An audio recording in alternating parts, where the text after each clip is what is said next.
अस्सलाम वालेकुम warahmatullahi wabarakatuh। खैर से आप लोग होप यू ऑल फाइन। मेरा नाम है मोहम्मद और welcome back to my channel.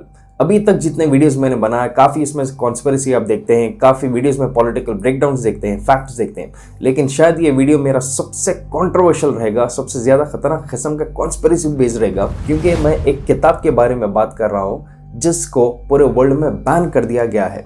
देखते हैं इस किताब में क्या लिखा गया है, क्योंकि ये ऑलरेडी इंटरनेट पर कई जगहों पर मिलता है इंफॉर्मेशन और रिसर्च पर्पस के लिए।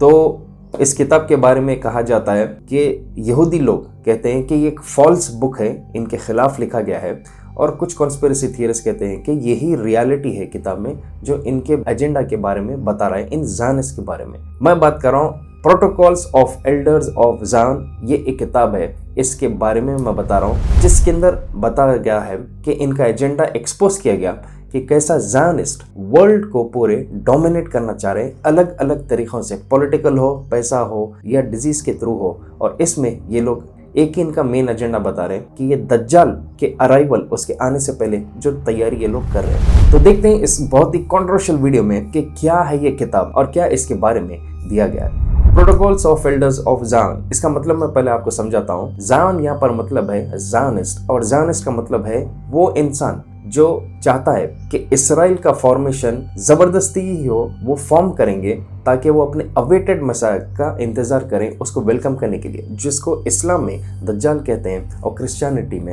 Anti Christ. और यहाँ पर प्रोटोकॉल्स का मतलब है जो मीटिंग एक सीक्रेट हुई थी इन ज़ायनिस्ट थिंक टैंक्स की, जो काफ़ी होशियार इनके जो ग्रुप था उनके लीडर्स का जो सीक्रेट मीटिंग हुआ था, उसमें जो भी नोट्स लिखे गए थे उसको प्रोटोकॉल्स की शक्ल में बनाया गया है। तो यहाँ पर उनके मीटिंग का एक कंप्लीट जो स्पीचेस दिए गए थे उस मीटिंग में, उसको एक किताब में बनाई गई थी जिसका नाम है the protocols of elders of Zion. अब देखते हैं कि जनरली आज इसके बारे में क्या बताया जाता है। इस किताब के बारे में बताया गया कि ये बुक एक फैब्रिकेटेड टेक्स्ट है जहां पर Jewish plot for global domination बताया गया है। मतलब कि यहाँ पर विकिपीडिया और कई सारे सोर्सेस पर यही बताया जाता है, और वर्ल्ड में भी कई जगहों पर ऐसा ही बताया गया है कि ये एक किताब है जिसमें एजेंडा बताया गया है इन ज़ायनिस्ट का वर्ल्ड के डोमिनेशन के लिए, वर्ल्ड को कंट्रोल करने के लिए, ताकि उनका दज्जाल का आसानी से आकर कुर्सी पर बैठना सारे वर्ल्ड को रूल करते हुए। लेकिन इसको बताया जाता है कि ये एक झूठी किताब है, ऐसा आज के पीरियड में बताया जा रहा है। और मीडिया किसके हाथ में, वो तो आप सभी को पता है।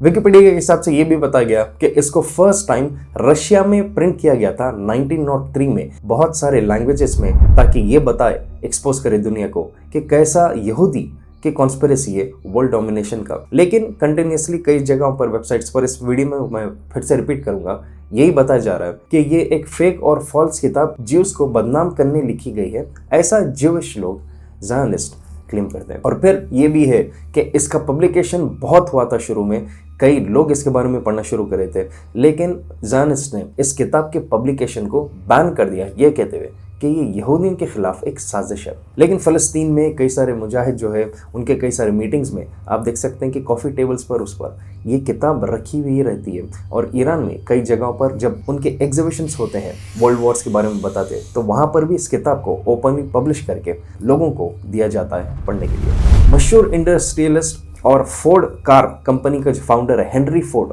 उसने भी उस वक्त जब ये बुक पब्लिश हुई थी अर्ली 1900s में, उसने भी कहा था किताब को पढ़ के कि ये बुक में पूरी सच्चाई है और ये वाकई में ऐसा ही हो रहा है आज के दुनिया में। मतलब कि जितने भी इसमें प्रोटोकॉल्स और आइडियाज़ लिखे हुए। लेकिन बाद में पता नहीं क्या हुआ था, हेनरी फोर्ड ने डिनाई कर दिया और कहा कि शायद मैं बहकावे में मैंने ऐसी बात कर दी, और ऐसा कुछ भी नहीं है। पता नहीं क्या हुआ था उस दौर में।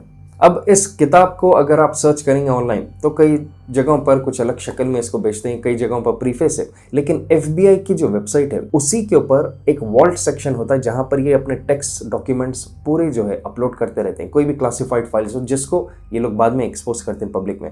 तो वहाँ पर आपको इस किताब का प्रीफेस पूरा डिटेल मिल जाएगा। तो यहीं से मैं आपको रेफरेंस बता रहा हूँ इसी FBI वेबसाइट से जो किताब को अपलोड किया गया था, और उसके बारे में एक ब्रेकडाउन दिया गया है। इस वेबसाइट पर एक आर्टिकल है जहां पर बताया गया कि प्रोटोकॉल्स में 24 चैप्टर्स दिए गए हैं, और इसको इनिशियली रशिया में पब्लिश किया गया है। तो देखते हैं इस 24 चैप्टर्स में क्या दिया गया है, इनका एजेंडा जो कहते हैं कि झूठ है, और इन 24 चैप्टर्स को मैं जितना हो सके कम और छोटे वक्त में एक्सप्लेन करने की कोशिश करता हूँ। ऐसे किस्म के न्यूज और एक्शंस हमारे कंट्री को सिर्फ पॉलिटिकली नहीं बल्कि इकोनॉमिकली भी बहुत इफेक्ट करता है, जिसकी वजह से मार्केट काफी वॉलेटाइल होता है। और ऐसे वक्त ज्यादातर हम जैसे रिटेल इन्वेस्टर्स काफी दिक्कत में होते हैं क्योंकि हमें समझ नहीं आता है कि कहाँ इन्वेस्ट करना चाहिए और कौन से समय पे इन्वेस्ट करना चाहिए। पर परेशानी की बात नहीं, क्योंकि मैं आपको एक ऐसे प्लेटफॉर्म के बारे में बताता हूं जो सारे टेंशन दूर कर देगा, और वो प्लेटफॉर्म का नाम है तेजी मंदी ऐप। तेजी मंदी ऐप आपको हेल्प करता है लॉन्ग टर्म पोर्टफोलियोज में इन्वेस्ट करने के लिए। तेजी मंदी एक सेबी रजिस्टर्ड रिसर्च एनालिस्ट है और ये एक सब्सिडियरी कंपनी है मोतीलाल ओसवाल फाइनेंशियल सर्विसेज का। और well known investor mister Ramdev Agrawal ये बोर्ड ऑफ डायरेक्टर्स में से है तेजी मंदी के, जो खुद चेयरमैन भी है मोतीलाल ओसवाल के। और तेजी मंदी के फाउंडर है मिस्टर वैभव अग्रवाल, जिनको खुद 10 साल से ज्यादा का एक्सपीरियंस है इस मार्केट का। ये directly ready to invest portfolio offer करते हैं जो है तेजी मंदी की फ्लैगशिप। और Teji Mandi multiplier with handpicked basket of 15 to 20 quality and well diversified stocks from professionals. आप इसमें लमसम या मंथली बेसिस पर SIP से भी इन्वेस्ट कर सकते हैं। और सबसे बेहतरीन बात, इनकी सब्सक्रिप्शन फी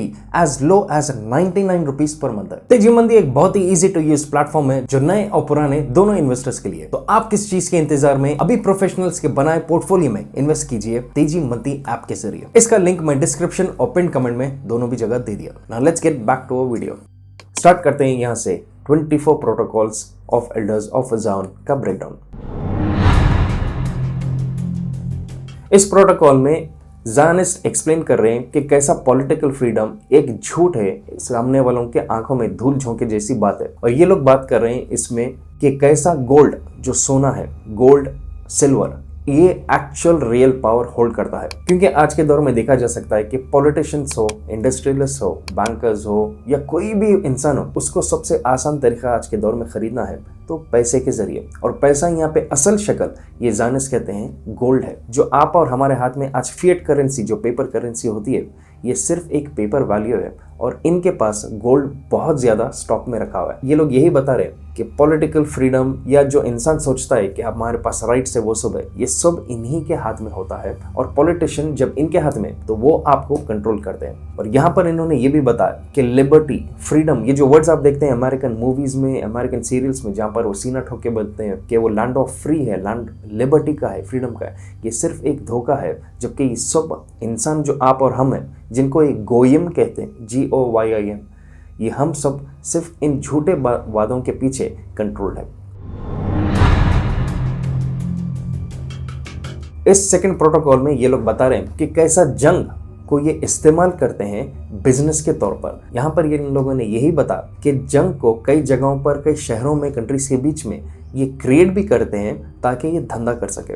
क्योंकि देखा जा सकता है कि कई सारे जो अपॉर्चुनिस्ट होते हैं, ये जो ज़ायनिस्ट होते हैं, जब जंग दो कंट्रीज के बीच में होता है, एक तो वो जंग के दौरान आर्म सप्लाई करते हुए वहाँ से पैसा कमाते हैं, किसी कंट्री को बर्बाद करने के बाद उसके जो प्रोजेक्ट्स टेक ओवर करते हैं उसके ज़रिए कमाते हैं, लीडर्स को ये लोग फंडिंग करके कमाते हैं, मतलब कि एक तरह से रिश्वत देकर जंग करवाते हैं, फिर अगर फ़ायदेमंद हो तो उससे पैसा दुगना भी निकालते हैं। तो यहाँ पर जंग ये लोग ही छेड़ने लगाते हैं अपने फ़ायदे के लिए। और दो कंट्रीज़ या जितने भी कंट्रीज़ हो जब इन्वॉल्व होते हैं, इसमें पूरी तरह हर एंगल से ये बिजनेस करते हैं और इसका फ़ायदा उठाते हैं। तो यहाँ पर ये लोग यही बता रहे हैं कि कैसा ये लोग जंग को इस्तेमाल करते हैं अपने बिजनेस के लिए। और इसमें एक ख़ास चीज़ इन्होंने कही जो बहुत ही इंपॉर्टेंट है कि कैसा ये प्रेस, जो आज का मीडिया है, इसको ये कैसा इस्तेमाल करते हैं। और ये बता रहे हैं कि जितना भी वर्ल्ड का प्रेस है सब इन्हीं के हाथ में। देखा जा सकता है कि आज के दौर का जो मीडिया है, जितने भी आप न्यूज़ चैनल्स देखते हैं, जो टॉप के प्रेस होते हैं, जो कंपनीज होते हैं, वो सब इन ज़ायनिस्ट के हाथ में है।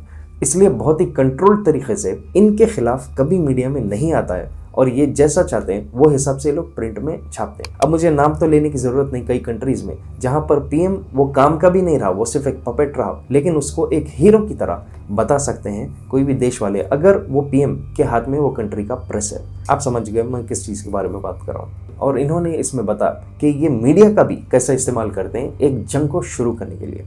क्योंकि आज के दौर में रिपोर्ट को जितना किसी कंट्री के खिलाफ उछालेंगे उतना एक आदमी उस चीज़ से इन्फ्लुएंस होगा।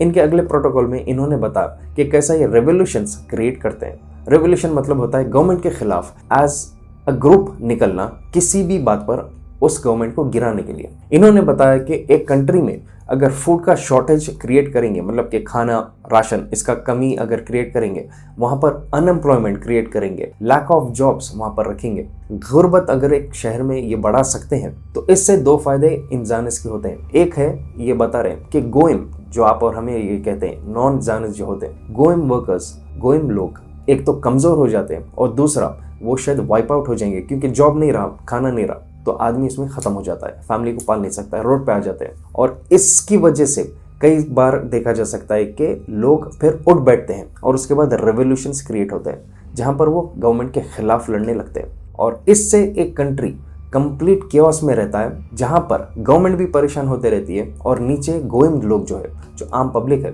वो भी इसी में मसरूफ रहती है। अब यहाँ पर आप बोलेंगे फिर ये कंट्री को क्यों परेशान कर रहे हैं अगर गवर्नमेंट उन्हीं के हाथ में। जिस वक्त उनको लगता है कि गवर्नमेंट अगर उनकी बात नहीं सुन रही, तो वो इस तरह से इकोनॉमिक सैंक्शंस तरीके से पता नहीं कैसा वो करके लाते हैं। एक एग्जाम्पल है लिबिया, जहाँ पर गद्दाफी ने इतना खुशहाल अपनी कौम को रखा था, तो भी उसके खिलाफ एक फेक रेवोल्यूशन क्रिएट किया गया था और उसको मारकर गिरा दिया गया था, उसी के अपने कुछ चंद लोगों से।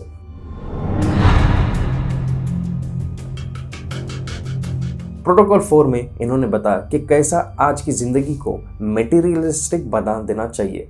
मतलब कि एक इंसान, जो आम इंसान होते हैं, उनको सिर्फ लग्जरीज में मसरूफ रखना चाहिए, जैसे कि पैसा हो, अच्छी गाड़ी हो, बड़ा बंगला हो, इन चीज़ों का मेन एम बना देना चाहिए आज के गोइम लोगों को। और इसमें दो फायदे इन जानिस ने बताया। एक है कि एक इंसान अपने दीन, अपने रिलीजन से वो हट जाएगा तो वो पूरी तरह मटेरियलिस्टिक वर्ल्ड में चले जाएगा, और दूसरा है कि जब वो मटेरियलिस्टिक वर्ल्ड में जाएगा तो उसको पैसा की ज़रूरत है, और पैसे के लिए आम आदमी फिर वापस मेहनत करने लगता है, क्योंकि उसको सोशल मीडिया में दिखता है कि ये कार रही तो ही उसकी इज्जत और शान है। एक एग्जांपल ऐसा दे रहा हूं आपको।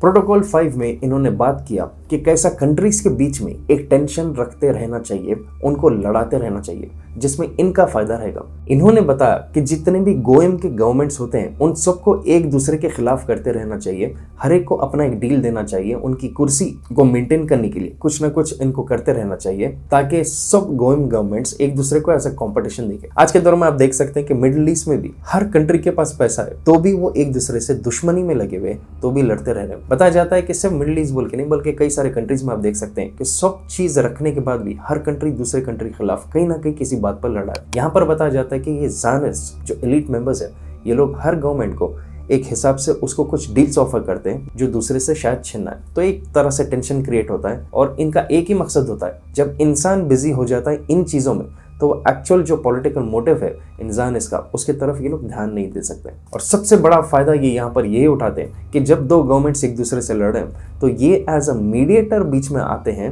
और इसको सॉल्व करते हैं। और यहाँ पर जब वो सॉल्व कर रहे हैं इस बात को, तो वो दोनों तरफ से फ़ायदा उठाने की बात भी करते हैं, जिसको ये लोग कह रहे हैं सुपर गवर्नमेंट इनकी अपनी। एक छोटा सा एग्जांपल इसका देता हूँ। मिडिल ईस्ट में जब भी कोई दो कंट्रीज़ के बीच में लड़ाई होती है, तो यहाँ पर अमेरिका बीच में आकर इसको मीडिएट, मतलब कि उन दो का सुलह करता है। तो यहाँ पर आप समझ जा सकते हैं कि इसराइल पूरी तरह बैकिंग देता है अमेरिका को, और अमेरिका एज अ मीडिएटर बन के जब ये डील क्लोज करता है, दोस्ती करवाता है टेम्पररी दो कंट्रीज के बीच में, तो वो दोनों से फ़ायदा निकालने की भी वो डील कर लेता है।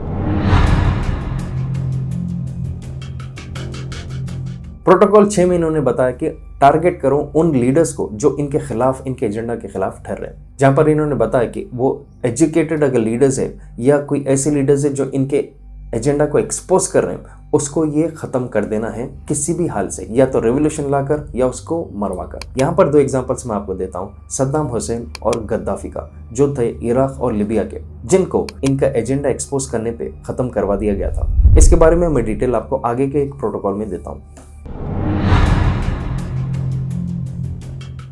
इनके प्रोटोकॉल 7 और 8 में इन्होंने बताया कि कैसा ये अपने अतराफ गोइम पपेट्स को रखते हैं, मतलब कि जो भी गोइम मिलियनर्स है, बैंकर्स, इंडस्ट्रियलिस्ट है, जो इनके एजेंडा का हिस्सा नहीं है, उनको ये दोस्ती कर कर अपने साथ रखते हैं। ये कहते हैं कि तुम हमारे साथ काम करो, हम तुम्हें फ़ायदा देते रहेंगे। तो एक तरह से जितने टॉप के भी नॉन इनके जानिस एजेंडा के लोग हैं, उनको भी अपने साथ रखते हैं पैसों की लालच देकर।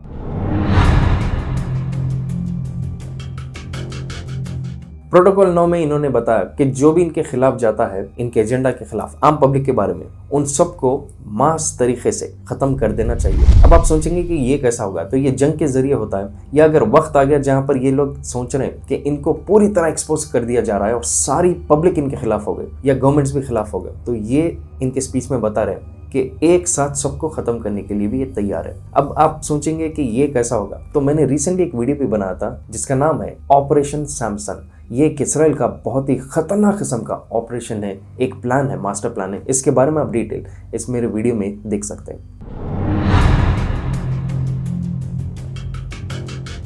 प्रोटोकॉल 10 में इन्होंने बताया कि कैसा बीमारियों को यूज करेंगे आम आदमी को कंट्रोल करने के लिए। इस प्रोटोकॉल में इन्होंने बताया कि इनका अवेटेड मसाह, जिसको हम इस्लाम में दज्जाल कहते हैं, उसके आने से पहले ये सारे कंट्रीज को बिजी रखेंगे गुर्बत में, एक दूसरे से नफरत करते हुए। अब आप देखेंगे आज के दौर में पेट्रियोटिज्म, आपके कंट्री की चाहत जो होती है वो इतनी शिद्दत से भरे जा रही है कि आप अपने बाजू के मुल्क कोई भी हो उसको एक दुश्मन की नजर से देखना शुरू कर दिया। देखा गया तो इसकी जरूरत ही नहीं है, सब मिलजुल कर भी रह सकते हैं, लेकिन ये पेट्रियोटिज्म जो बनाया गया उसको जब एक्सट्रीम कर दिया जाता है तो आप जबरदस्ती का अपने साथ अतराफ के कंट्रीज को दुश्मन की नजर से देखते हैं। तो ऐसे चीजें क्रिएट करना, और साथ ही साथ इन्होंने बताया कि डिजीजेस को भी स्प्रेड करना ताकि कौम परेशान रहे, मसरूफ रहे, क्योंकि इनका एक ही एजेंडा है शुरू से। जब सामने वाला परेशान और मसरूफ है तो ये सुकून से अपने काम को पूरा कर सकते हैं, क्योंकि सामने वाला इनकी तरफ ध्यान नहीं दे सकता। अब कई सारे कॉन्स्पिरेसी थियरिस्ट ये कहते हैं कि जैसा रिसेंट कोविड का केस हुआ था, ये भी एक बहुत बड़ा प्लान कॉन्स्पिरेसी था ताकि पब्लिक को परेशान करें, वैक्सीन के थ्रू पैसा कमाए, और कई सारे एजेंडाज इसमें बताया जा रहा है जो कॉन्स्पिरेसी थियरिस्ट ऐसा क्लेम करते हैं। अब आप अक्लमंद है, आप बेहतर समझ गए होंगे इस बात के बारे में। प्रोटोकॉल 11 में इन्होंने सीक्रेट फ्री मेसन्स के बारे में बताया, ये कहते हुए कि इनके जो सीक्रेट मेसन्स होते हैं, जो मेसोनिक लॉजेस होते हैं, वहां पर कई सारे फ्री मेसन्स में इनके एलीट ज़ायनिस्ट इन्फिल्ट्रेट कर चुके हैं। मतलब कि फ्री मेसन्स को भी नहीं पता कि इनके अंदर कई सारे हिडन इल्यूमिनाटी के सीक्रेट ज़ायनिस्ट एजेंट्स बनकर घुस चुके हैं, और वहां पर आकर ये अपने एजेंडा को फैलाते हैं। वहां के टॉप के लोगों को ये चुनकर अपने एजेंडा में ले लेते हैं। इनके साथ को नहीं पता, लास्ट ईयर ही इंडिया में हैदराबाद के शहर में सबसे बड़ा फ्री मेसन का मीटिंग हुआ था, जिसके बारे में आधे से ज्यादा लोगों को पता भी नहीं था। इसके बारे में भी मैंने वीडियो बनाया था, मेक श्योर आप उसको भी चेक कीजिए। और ये मीटिंग होल्ड हुआ था तेलंगाना के इलेक्शन से कुछ हफ्ते ही पहले। इसके बारे में मैंने डिटेल बना, मेक श्योर आप चेक करिए इस फ्री मेसोनिक मीटिंग के बारे में।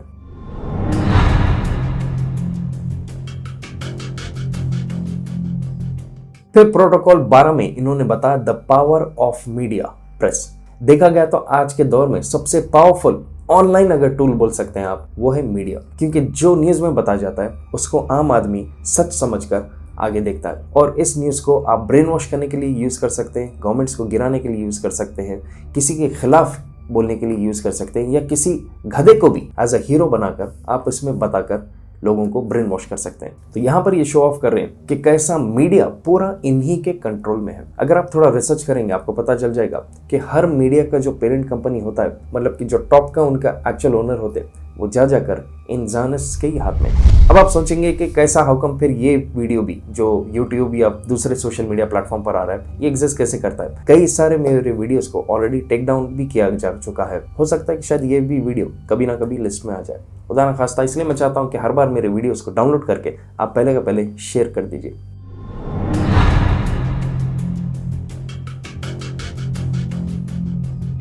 प्रोटोकॉल 13 में इन्होंने बहुत ही इंपॉर्टेंट टॉपिक पर बात की है, वो है कि movies, world cup, sports, concerts, जितने भी तमाशे हो रहे हैं आज के दौर में, इनको कैसा इस्तेमाल करना चाहिए एक आम इंसान गोइम को मसरूफ रखने के लिए। इन्होंने बताया कि डेली कमाने वाले आदमी को वो स्ट्रगल बिजी रखता है, और सिर्फ इतना ही नहीं, ज़ायनिस्ट का एजेंडा है कि आप और हमको ये डेली के स्पोर्ट्स में मसरूफ रखें, गेम्स में मसरूफ रखें, कॉन्सर्ट्स क्रिएट करते रहे। और इसका फायदा ये कैसा उठा रहे हैं? अब आप बोलेंगे कि आदमी मूवी देखा तो इनका फायदा कैसा है? देखा जा सकता है कि आज के दौर में मूवीज में हीरो को भगवान की तरह लोग देखते हैं। वर्ल्ड कप में जो स्टार प्लेयर्स होते हैं उनको भगवान की तरह लोग देखते हैं, आइडल्स की तरह देखते हैं, उनके पोस्टर्स लगाते हैं, उनके बारे में दिन रात बात करते हैं। ऐसे कई सारी चीजें होते हैं। मतलब कि इंसान वो सिर्फ कमा रहा है अपने घर को पालने के लिए, खाना खाने के लिए, छत रखने के लिए, और इन जगहों पर मसरूफ हो रह रहा है खर्चने के लिए।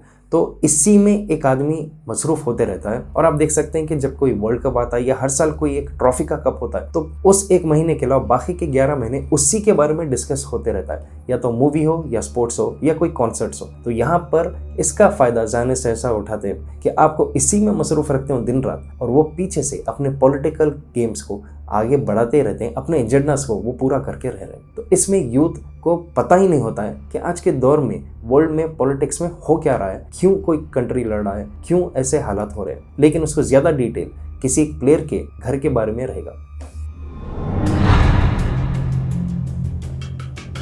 प्रोटोकॉल 14 में इन्होंने बताया कि कैसा एक रिलीजन को बदनाम करना चाहिए, उसको रिमूव कर देना चाहिए। यहाँ पर इनका एक ही एजेंडा है, एक आदमी को अपने दीन, अपने रिलीजन से जब डिस्कनेक्ट आप कर देंगे तो वो कमजोर पड़ जाएगा। जैसा कि आप देख सकते हैं कि इस्लाम को बदनाम किया जाता है अननेसेसरीली मीडिया में। प्रॉफेट मोहम्मद सल्लल्लाहु अलैहि वसल्लम के खिलाफ बेहुदे किस्म के कार्टून्स बनाए जाते हैं।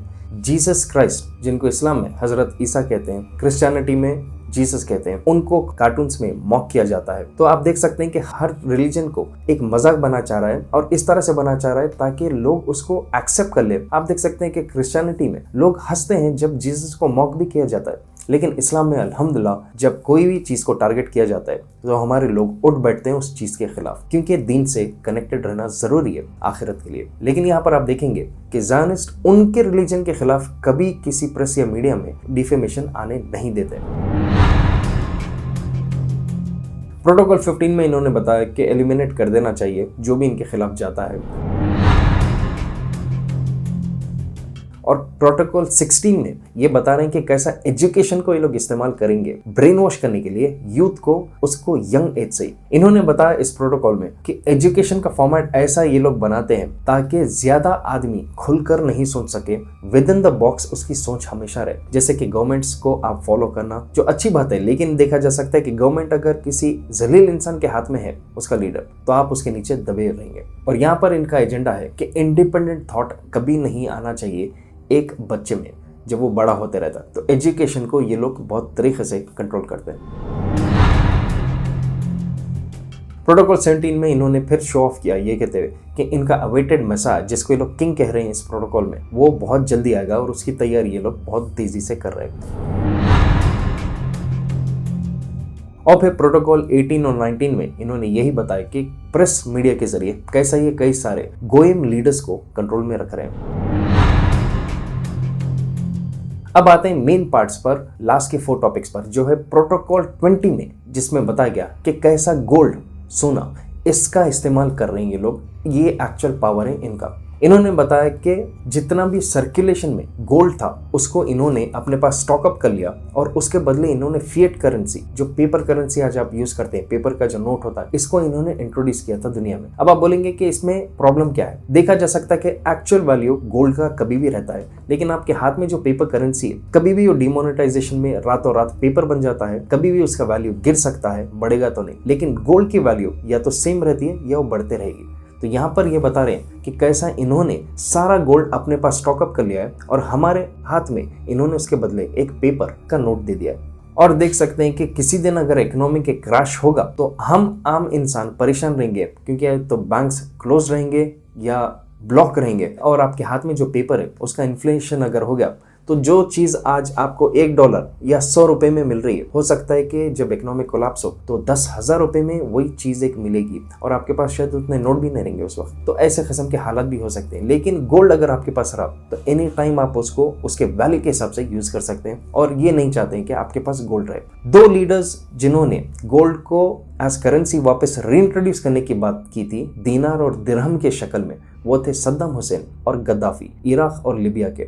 और इन्होंने कहा था कि हम $US को बंद कर देंगे, पेपर करेंसी को बंद कर देंगे, और हम इस दिरहम और दीनार, गोल्ड और सिल्वर को इंट्रोड्यूस करेंगे, रियल वैल्यू करेंसी को यूज करेंगे ट्रेड करने के लिए, क्योंकि जिस कंट्री के पास ज्यादा गोल्ड है वो एक्चुअल में बहुत पावरफुल है। और देखा जा सकता है कि कुछ साल के बाद सद्दाम हुसैन और गद्दाफी का क्या हल किया गया था, एक फेक रेवोल्यूशन का क्रिएशन करके।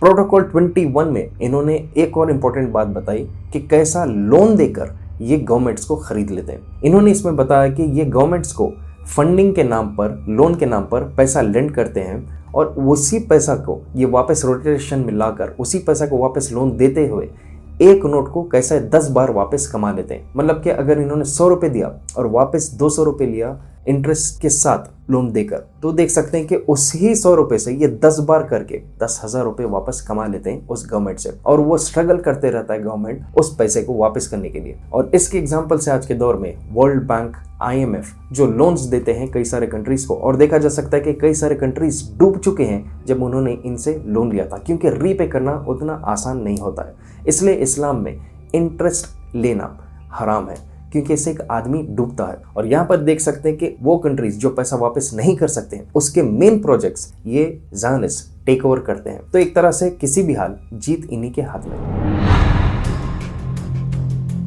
फिर उसके बाद प्रोटोकॉल 22 में इन्होंने फिर से शो ऑफ किया कि कैसा ये लोग पावरफुल है, कैसा प्रेस मीडिया को ये लोग हाथ में रखे, कैसा गोल्ड इनके पास पूरा स्टॉक्ड अप है, और कैसा जब चाहे कोई भी पॉलिटिकल लीडर को बिठा सकते हैं, उसको लुढ़का सकते हैं या खरीद सकते हैं, और अगर वो नहीं माने तो उसको खत्म करवा दे सकते हैं।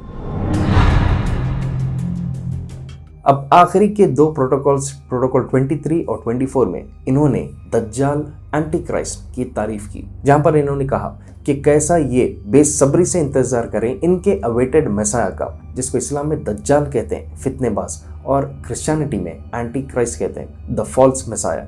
और इन्होंने इन प्रोटोकॉल्स में बताया कि कैसा ये पूरा रास्ता बना रहे पूरे वर्ल्ड के गवर्नमेंट्स को अपने कंट्रोल में करते हुए, ताकि जब इनका दज्जाल आए तो वो आसानी से किंग के थ्रोन पर बैठे, सारा रूल उसके हाथ के नीचे होते। लेकिन इस्लाम के प्रोफेसीज के हिसाब से देखा जा सकता है, हदीस के हिसाब से देखा जा सकता है कि वो आने के बाद काफी जंग भी होने वाले दुनिया में दज्जाल के खिलाफ, और उसका खात्मा भी होगा हजरत ईसा से, अल्लाह के हुक्म से। तो यहाँ पर मैंने बहुत ही शॉर्ट और प्रिसाइज तरीके से इन 24 प्रोटोकॉल्स को ब्रेक डाउन किया। देखा जा सकता है कि एक्चुअल बुक काफी हजारों पेजेस की है, जिसमें बहुत डिटेल में इन टॉपिक्स को समझा गया है, लेकिन मैं चाह रहा था कि कम से कम वक्त में मैं इस डिटेल्ड वीडियो को शॉर्ट में आपको एक्सप्लेन करूं। इवन तो ये मेरा बहुत ही बड़ा वीडियो बन रहा है, लेकिन आई एम श्योर कि आप लोगों ने पूरे प्रोटोकॉल्स को स्टार्ट से एंड तक देखा है। लेकिन मेरा काम है फिर भी आपको बताना, क्योंकि ये एक फॉर्मेलिटी है बताने के लिए कि इस किताब को as a false fabricated book करार दिया गया है कई सारे मीडिया एजेंसी से, और मीडिया एजेंसी किसी के हाथ में आपको वैसे भी पता ही है, पर इसको एज अ रिसर्च पर्पस आप पढ़ भी सकते हैं। इसका लिंक FBI का जो ये प्रोटोकॉल्स का है मैं नीचे डिस्क्रिप्शन में दे भी देता हूँ, जहां पर जाकर आप रिसर्च पर्पस के लिए, एजुकेशन पर्पस के लिए इसको पढ़ भी सकते हैं और डिटेल में। तो मेरी एक रिक्वेस्ट है आप सबसे कि पता नहीं ये वीडियो रहेगा नहीं रहेगा, या इसको किसी तरह से पुल डाउन भी किया जा सकता है, आप इसको डाउनलोड करके ज्यादा से ज्यादा शेयर करें, नॉलेज बढ़ाइए। और अगर आप नए हैं चैनल पर, please make sure to subscribe. आप अपना ओपिनियन नीचे कमेंट कीजिए और शेयर कीजिए इस वीडियो को जितना हो सके। जब तक मिलता हूं मैं बहुत जल्द, दुआ में मुझे याद रखिए। टेक केयर एंड अल्लाह हाफिज।